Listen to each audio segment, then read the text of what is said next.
Let's talk about the difference between a hypersexual person and a highly sexual person.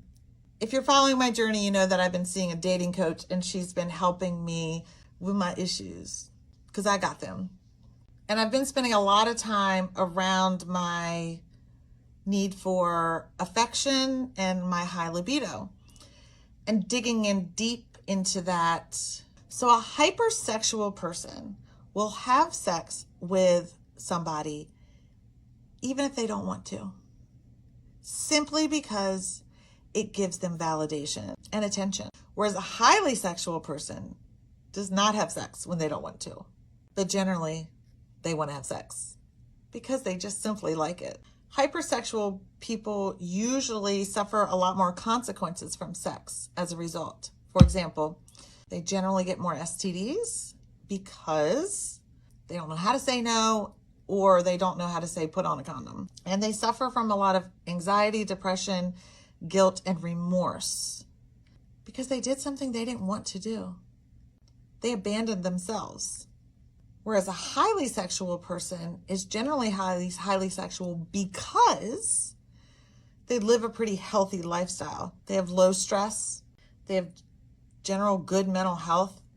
They eat relatively healthy. They exercise. And they're not on a lot of medications that can cause a low sex drive, like beta blockers, birth control, and antidepressants. I feel like they're going around having sex with a lot of people to get validation and approval and attention.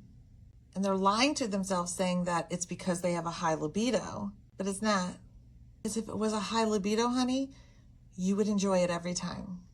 So then hypersexual people can fall into the category of sexual compulsion.